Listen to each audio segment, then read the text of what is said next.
iteka n'umunezero ntangere vyo gusubira kubana namwe banywanyi bacu muba muriko murabana natwe makuru n'ibiganiro vya misi yose tubandanya gushikiriza kuri ino mbonesha kure yacu ari nayo yanyu Muhuza TV. Uyu numwe tugiye kubageza ko amakuru biriko biravugwa bigezwe ko muri kano kanya nga mu gihugu c'u Burundi. Turi ku wa gatanu igenekerezo ya 12 Rusama umwaka w'ibihumbi 2023. Namakuru tugiye kugaruka kuri vyinshi cyane. Turaza kugaruka kuri umutambukanyi wa Guillaume Bunyoni. Turaza kugaruka kuri Guillaume Bunyoni ndetse no kuri Apotre Mbayahaga.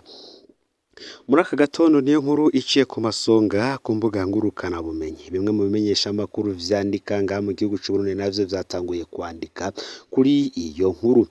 Iyo nkuru irabana n'inyigisho zo kuri w'Imana mw'ishengero rirongowe na Apotre Mbayahaga zizoba zagaze kwijambo rigira riti amohe y'umugore yamukoresheje ibidakorwa none raba ingaruka.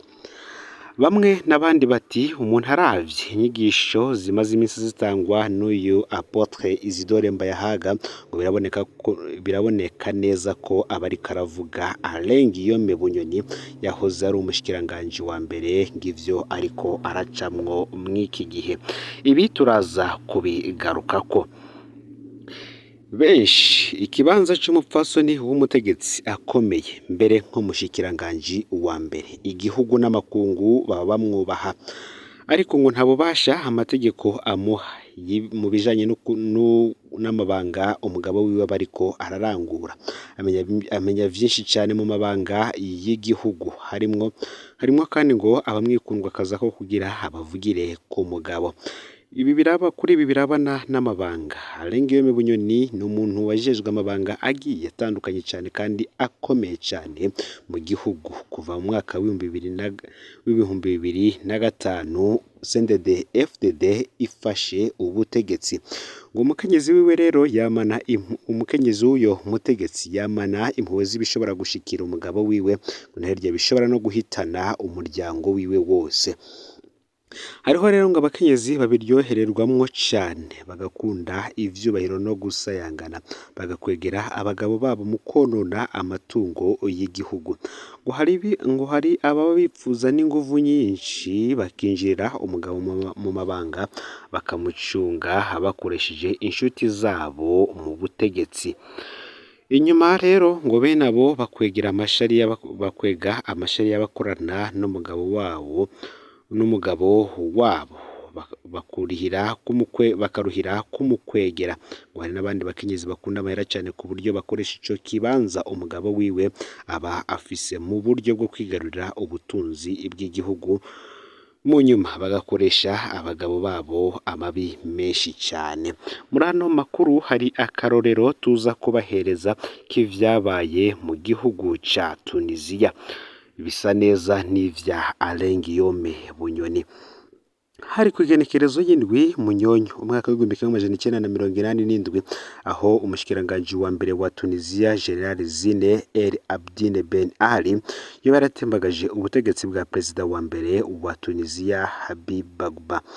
Ben Ali yarazwi cyane muri ico gihugu kuko yari yararongoye iperereza araba umushikiranganje w'intwaro yo hagati mu gihugu mbere yo kuba umushikiranganje wa mbere.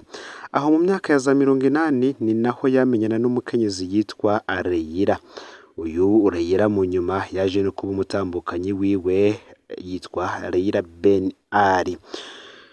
Uyu mukenyezi yari umuntu akunda kwinezereza bamutazira Leila Jini, bamwitiraga inzoga ikaze bita Jini yakunda ahandi bakamwota Leila Jini bafatiye ku mapantaro amubana ya jeans yakunda kwambara.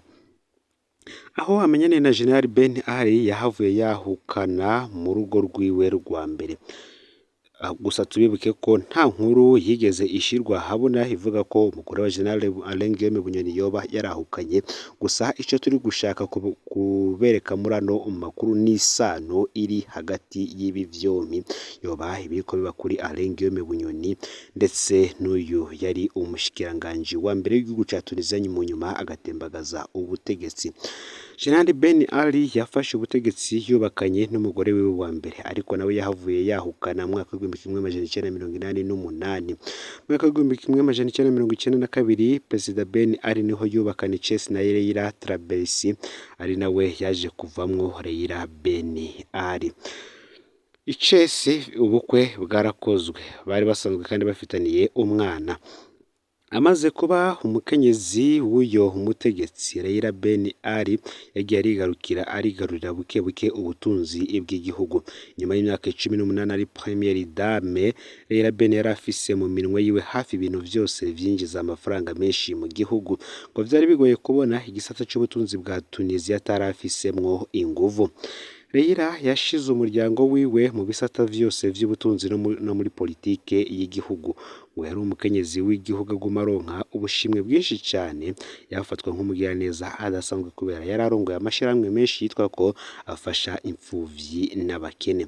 Yama mu ngendo aherekeza Perezida Ben Ali canke akijana, yari afise ibinyamakuru bigoma bimwamamaza mu bihugu vyinshi vy'Abarabo, kuko ngo mu matora y'umwaka y'umukuru w'igihugu yo mu mwaka wa 2009 Leila Ben Ali yafashe umwanya munini cyane mu bimenyesha amakuru, bituma batangura kumwishaka ko ariko ategura kuzosubiriza Perezida Ben Ali yari yatanguye gusaza.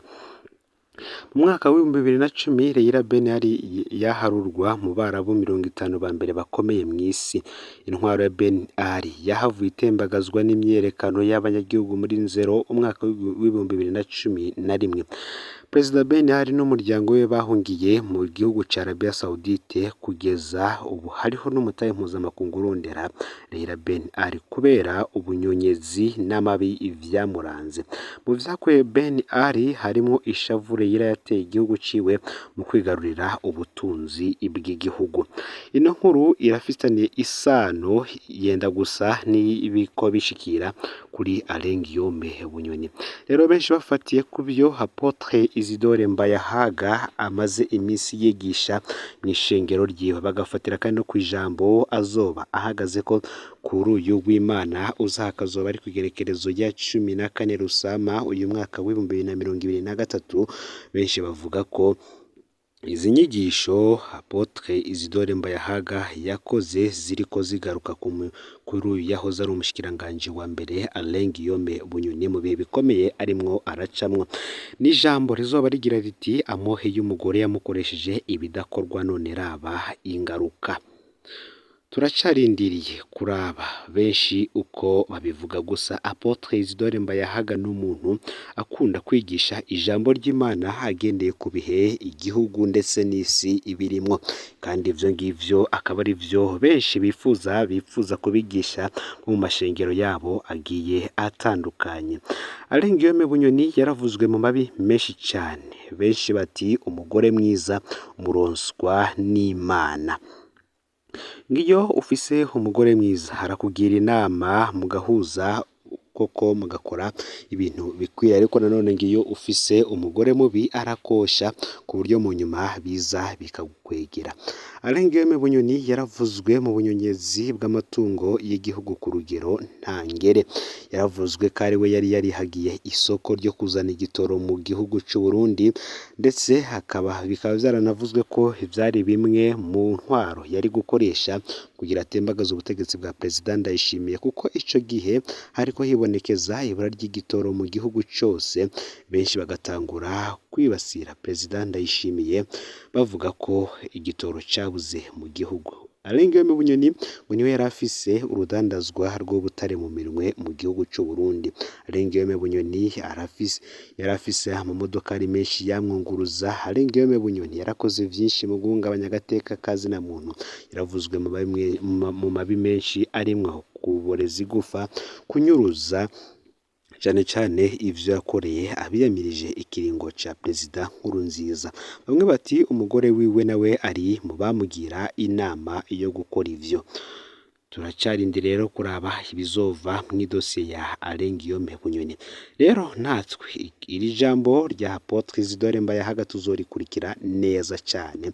Namwe reka mbabwire ngo muzorikurikira kuko hazovamwo vyinshi bigiye bitandukanye, cyane cyane bishimikiye ku vyo isi ya none irimo iracamwo, ibibazo biri mu gihugu ndetse kandi bifise naho bihurira n'ijambo ry'Imana.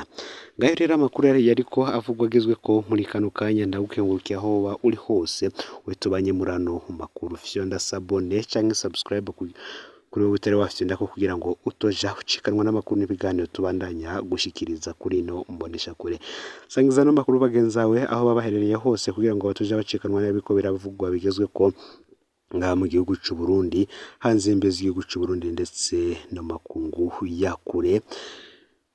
Numuhuza TV Imana ibahezagire.